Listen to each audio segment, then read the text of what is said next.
Yes, people, it's your boy CultureCams. Welcome back to the channel. It's exciting times right now. It's a Friday, so I'm hoping everyone's having a good Friday. Enjoy your weekend, of course. But guys, make sure you like, share, subscribe, turn your notifications on. Let's continue helping this channel grow. We're all in it together, and you guys are doing a great job at the moment. But if you could make sure you hit them likes, it's super needed for the algorithm. So if you're watching, just hit pause now, press the like, and let's get straight into this, man. So now that the formalities are out of the way, let's talk about what we're really here for, man. Ruben Amorim and Manchester United. It's a big weekend ahead. It's a big weekend ahead. And listen, Ruben Amorim has had his first press conference at Manchester United. Of course, the other quotes that we got was from an MUTV interview. But he has now given us his first press conference. And I'm telling you guys, this guy has a way of words, man. This guy has a way of words. He knows how to galvanize us. He knows how to galvanize us, and he's saying a lot of the right things. But of course, saying is great, but doing is even better. Do you know what I mean? But I'm telling you now, I have some of the most critical fans in the world in my group chat. We're never seeing head-to-head. We're either in, out, this player, that player. It's always going off. And this is the first time since I've been in that chat where there's a unity. Everyone's singing off the same hymn sheet. Everyone thinks that this could be the one where Manchester United, let's say, I don't want to say take off and become what we were with Ferguson, but Man United haven't really been super competitive for a long time. And I feel like this is the appointment. And some people, I get it. You guys are going to say, oh, you thought this about Ten Hag. But very, very quickly, you know, after about March times, we won the Carabao Cup. I think people started to realize March to the end of the season wasn't great. Even then you include the 7-0s, all that. But anyway, I'm not here to talk about Ten Hag. Yes, there's nothing wrong with Man United being excited. If you're a Man United fan, do not let rival fans try and silence you. Do not let rival fans try and say, you've been here before. Oh, no. I'm just going to wait. Noted. Blah, blah. Enjoy it. Enjoy it, because at the end of the day, if you can't support your team, if you can't get excited about change at your club, then why do you support that football club? Do you know what I mean? Let the rivals focus on their teams. You know what I mean? It's not going great at every rival's team right now either. So make sure you lot don't let them rattle you, man. Stick true. Stay true. Because listen, there's no problem being excited. I'm excited. But of course, you have to let the manager do what he does. Do you know what I mean? You're not just going to stay excited forever. If he spends 600 million or he spends 400 million and has bad windows and bad results, you're going to want the manager out. Listen, we're fans and that's the nature of the game. Managers are employees. Never forget that. They're employees of the club. Managers, once they come and they leave, they don't support the football club no more. Do you know who does? You, me. We support the football club, not them. So guys, don't let people get into your head anyway. But Amorim, as I said, he had his first press conference. I'm going to talk about the Ipswich game coming up, but he had his first press conference, and I want to get into those kind of quotes. I'm going to get some of them up. And he was just saying a lot of things where I'm thinking, wow, like, that's something that I've thought about this club. And when you hear Ten Hag or the previous managers speak, it's like they're not saying what you can clearly see, and you're thinking, bro, this is absolutely crazy. Do you know what I'm trying to say? But you know what? Let's get into the first kind of quote that he spoke about. And that was, they talked about Ruben Amorim, the Rashford Casemiro situation. So first and foremost, let me speak about that situation. He says they told them they have 5 days off so they can fly anywhere, because nobody in the club says you cannot fly. Now, I fully agree with that. And I think also with what Amorim is trying to say at the same time is 5 days off in a period like this, is that very necessary? Now, go anywhere you want. Rashford, go. And I know a lot of people felt like they had egg in their face when they saw Casemiro was actually there, because a lot of people were trying to jump on Rashford and then they saw Casemiro was there, and then I started seeing it kind of dwell down a little bit. They wanted to really kill Rashford for that situation, but then you've got an ultimate pro, an ultimate professional like Casemiro there, Champions League winner 5 times or 4 times, whatever it is there.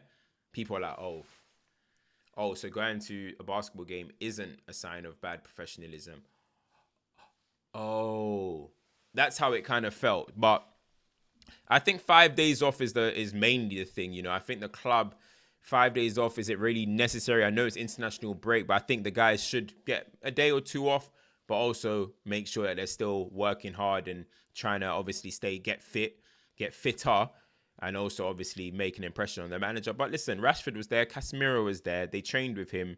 I'm sure both of them will start on the weekend. So happy that was nipped in the bud. No drama. Gary Neville kind of brought a little bit of drama to it. I understand his point of view, but I don't like the approach that he went on it, because he went on an approach where he asked the question but acted like he had no issue with it. Oh, yo, guys, what do you think about, like when somebody, like, you know what I mean? Like when you're out and you have a friend and they like a girl, but that girl is maybe not the prettiest girl in the world, and they'll be like, yo, man, then what do you think about her? Then when everyone's like, nah, she's meaty. He's like, yeah. No. Yeah, that's what I was thinking as well. Yeah. Bro, you asked, man, for a reason. You know why you asked. Because you like her. And it's the same thing with Gary Neville. He asked the question because he doesn't like the situation. Oh, yeah, what do you guys think of... And when everyone's like, yeah, they can do whatever they want. He's like, no, I ain't got an issue with it, but... Just say it with your chest. Yeah, I'm coming from. Just say it with your chest. He said, I wouldn't do it, but yeah, we know Gary Neville wouldn't do it. He was like purely, they call him the teacher's pet. He was purely just on his game. And that's your character. A lot of people are different. Rio probably would have done it, A lot of people probably would have. So it is what it is, man. I just want to nip that in the bud anyway. So in his first interview, let me pull it up for you guys, actually. Let's go through this together. All right, shout out to Amorim Ball on X. He's actually the one that I'm getting all these quotes off. So, Ruben Amorim in his first interview at United: I will defend my players if I have to against everybody. So, I saw the full quote about that, and that was what he said in the interview. And then he's basically, this guy saying that he's already defended Marcus Rashford, which I hear. So let's move on. We'll have really hard moments, but in the end, I truly believe we're going to succeed. Of course, a manager will say that, but you want to hear them type of things. You know what I mean? One thing that I like about him is that he has come in and basically said, listen, we can still make something out of this season. It doesn't have to be all process and this. We can actually still do something this season if we're all sticking to the right plan, if we're all driving in the right direction. So in the same direction, should I say. So that's the thing that I like about him. And Amorim says, I think we lose the ball too often and we have to keep the ball. We have to be better running back. I think that is clear for everybody. Now, listen, with quotes like that, you think that's the standard of football. You think that's the basics of football. Keep the ball, run back. It's as simple as that. But that is important when you think about Manchester United. Our attackers seem to be too loose with their touches, too loose with the ball. You can't sustain attacks if you can't build it up. And it comes from the whole team. Man United lose the ball too quickly. There's certain players that I think are very responsible for that, but we'll see what Amorim does. But the most important thing is, are they being told, retain the ball, look after the ball, be patient? Because a lot of times Man United get the ball, it's counter-attack. It's too much going on. Sometimes you just got to be patient, build up. You see it with some players, Saka, patient, Kvara, you look at Jack Grealish, these type of players, they're very patient. Bernardo Silva. Now, do they have the killer instinct like do they have a killer instinct like a Mo Salah? No, they don't. But there has to be a fine balance between the two. If Salah wants to keep the ball, he keeps the ball. So there needs to be that kind of, and it's not, when you say attack, it doesn't mean the wingers, it also means the strikers. It also means the attacking midfielder. It also means the fullbacks when they get forward. Are you going to keep possession? Are you going to, because listen, if you have the ball, the other team will not score. It's as simple as that. And running back, of course. That's a very clear thing. Man United needs to be better on their press. We need to be better on the counter press. We need to be better when we haven't got the ball entirely, when you're in the back four shape. I actually think the defense is probably the most reliable part of our team at the moment. However, defense, again, is not just the four players at the back. It's the midfielders. It's the forwards. How are you contributing to the other team not scoring? How are you contributing to us winning the ball back? Too many times people think it's just the defenders. It's not just the defenders. Why are they being run at so easily? Why? That is the questions that people need to ask, because it's a team game, which Amorim reiterated in the interview. It's a team game. You all have to be pulling in the same direction. But anyway, then he moves on to say, on what needs to improve at Man United, I think we have to improve the physical aspect of the team. I don't know how long it will take. I know if you are in United, you have to win games. So I will not tell you I need a lot of time. And that's exactly what I was just saying. Amorim is here not asking for patience. He's not asking for process, which of course Man United fans are going to give him the grace. We're not stupid. However, he knows there's something. It's 4 points from 13th to 4th or something like that. The season's not over. The season's not over. You can win 2 games, 3 games on a bounce. Your whole season looks different, as we've seen. That's all it takes. That's all it takes. So he knows he needs to instantly try and get this ship sailing. He instantly needs to try and get Manchester United going. And listen, the physical aspect is not easy because you're in the middle of the season. You haven't got a preseason. You're in the middle of the season. You're going to have to try and get these players fitter while also they playing all these games. So a lot of the time you might see us making a lot of changes, all 5 subs, because for 60, 70 minutes, he might want everyone to give 100%, run, press, work hard, mentally fatiguing as well. Mentally fatiguing. So we might see a full 5 subs being used because these guys are basically going to have to be getting fitter on the pitch. Not in preseason, not in a friendly, on the pitch. So that's going to be a interesting thing to see. But I'm predicting that he will probably be using 4 or 5 subs every single game for quite a period.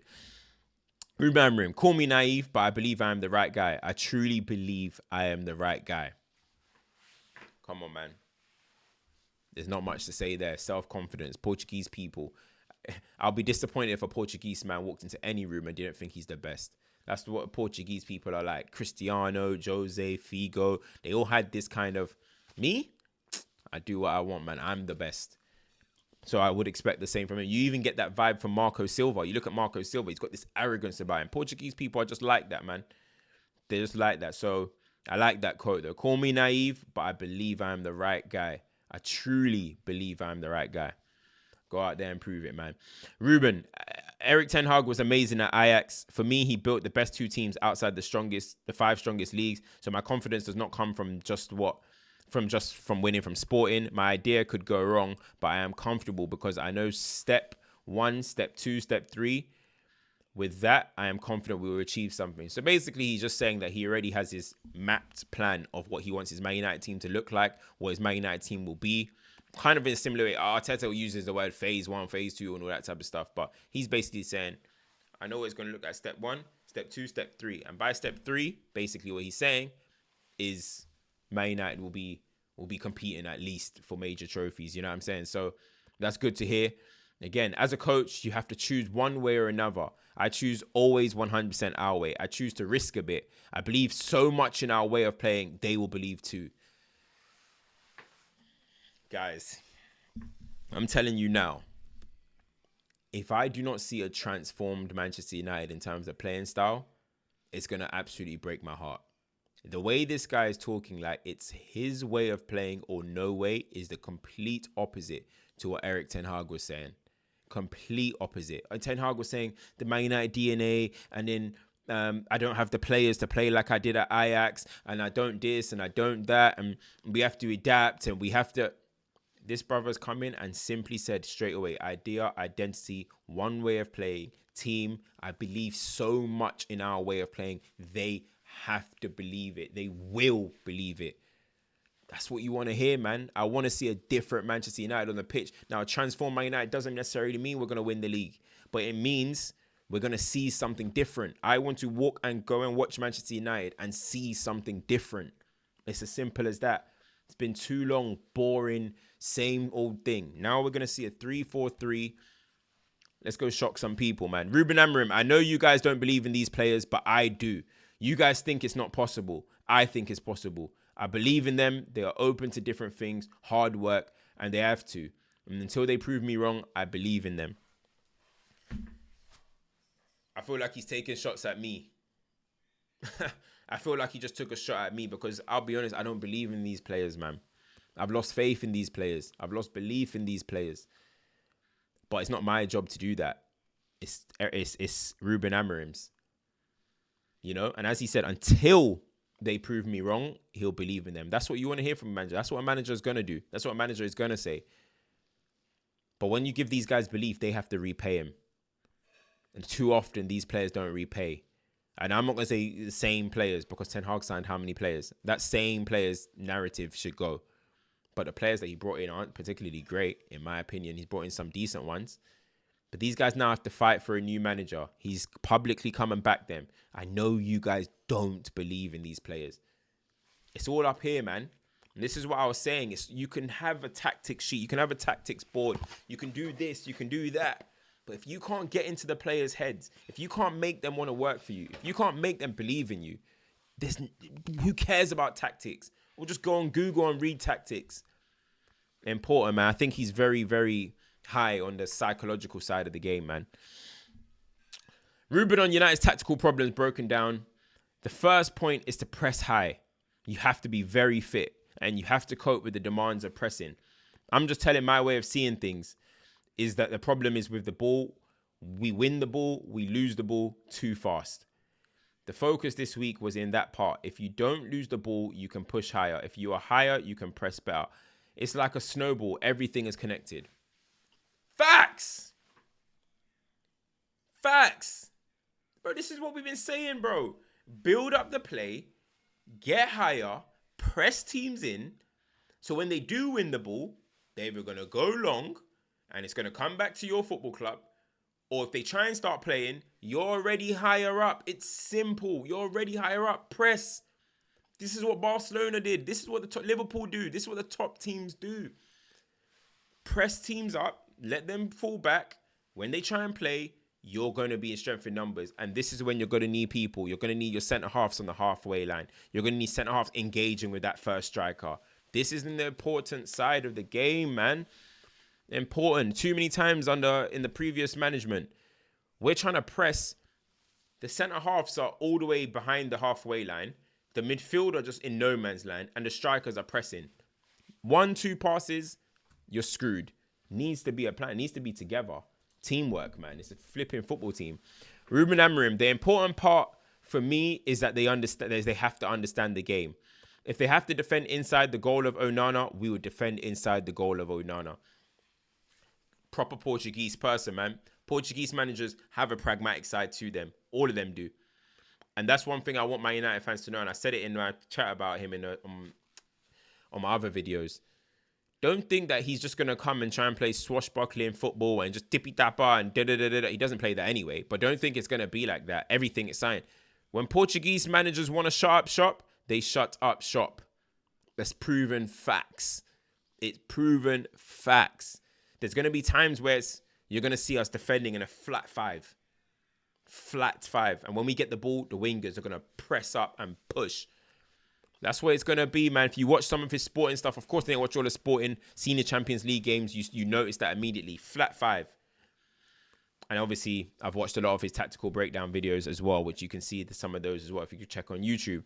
Ruben Amorim on the players putting the team first before themselves. If a player doesn't put the team first, I'll be the first to talk with the player. Standard. Normal standards of football. Oh, it's Gary Neville that did this interview, yeah? I had no idea. Man, he loves early grilling, innit? But that's the standards. I hope these players can take a serious manager because fair play to Ten Hag. When he tried to come in with a bit of discipline, I don't think it worked. You know what I mean? With these players. So listen, I hope they understand. There's a new man in charge and he's not going to take shit. Standards need to be upheld at Manchester United. This is elite level football. It needs to be upheld at West Brom. It needs to be upheld at any football club. Don't care where you are, what division you are. Standards are important. But anyway, let's move on quickly, just briefly into the game. Manchester United versus Ipswich. Man United versus Ipswich. I mean, did you know Kieran McKenna was a coach at Man United between 2016 and 2021? Well, of course we knew that, Premier League. Sunday, Ipswich. We will be ready. Ooh. I promise you guys, yeah. If we lose this game, yeah, just this channel is not going to be here no more. This channel is... Javier Mascherano takes the helm at Inter Miami. That's a real old boys club there, man. Bex, mate, get a hold of it. Get a hold of it. But anyway, let's get into the game. So United versus Ipswich, man. Ipswich just got their first win against Spurs. Thank you, Spurs. But they just got their first win against Spurs. I don't think it's going to be an easy game, especially that we're trying new things. We're going to be playing in a new way. I love a lot of goals. I love a battering, but I don't expect it. I do expect it to still be close. However, I think we should win that game. I am the two people that I think are good player. How do you say his name? Let me make sure I'm saying his name right. Trying to make it a thing this year to get people's pronunciations right. Let's see. I think you guys know who I'm talking about anyway. Smodics. Yeah, that was a poor attempt. Smodics. But they got good players, man. Liam Delap, if you know, you know. I'm a big fan of Liam Delap. I think he's next up to be a top striker in this league. I think I see a shades of Harry Kane in him. A little bit of Alan Shearer in him, the way he can just strike a ball from any angle. He's got power running. So that will be a problem. That will be a problem for us, you know. And if Ipswich are going to have any opportunity to stay up in this division, they're going to need Liam Delap scoring goals. And he's already got 6 and 11, and it's only leaded into 1 win. So he's doing his part, and I think he will be getting a move. I'm being dead ass serious. I want this guy at Manchester United. Don't laugh. Because once upon a time, Harry Kane was just appearing on the scene, scoring a few goals. People calling him one season wonder. And look what he became. So, Liam Delap is someone that I think we should keep our eye on, man. You know what I mean? Prem ready, Prem made. He understands it, man. Man City Academy was banging goals in the City Academy, if you know. So, as somebody that I'll take. But he's got a big test as well today. Against us. We've got a big test against him. But I expect us to get 3 points. I'm really interested to see who starts. Is it Mason Mount that starts? Is it Ahmad that starts? Is it Bruno? Does Luke Shaw start? What is he going to do? Does Cobby start? I'm just looking forward to seeing the lineup. I do believe Marcus Rashford is going to be up front. I have a really good feeling he's going to be up front, closer to goal. Where one thing about Rashford for me is that when his performances, if he has bad performances on the wing, I don't think he scores and he doesn't really assist. He doesn't do anything. But if you're not going to play well up front, bro, if you look at Rashford, even when he's not playing well up front, he scores.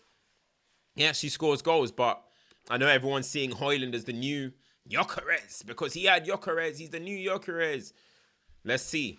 I think Højlund's got 6 months to impress us and also got 6 months to impress Ruben Amorim, but so do many players. But I think Højlund's one of them ones. He's playing in the money position, man. You know when you want to pay your bills? It's goals. Goals pay bills, mate. So a manager is going to know with his job, if he wants to win people over, what does he need to do mainly?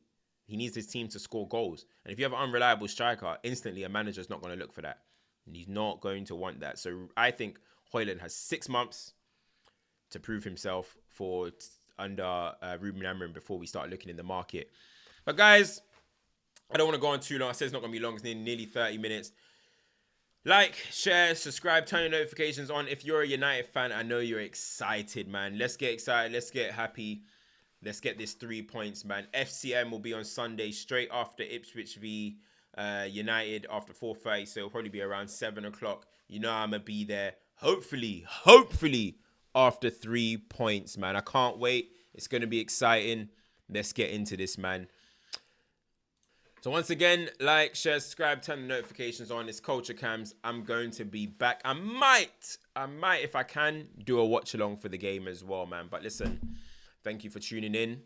Peace. Drop a comment as well. Let me know what you guys think. Make sure you drop the comments. Boost the algorithm, guys, man. It's myself. I'm out. Peace.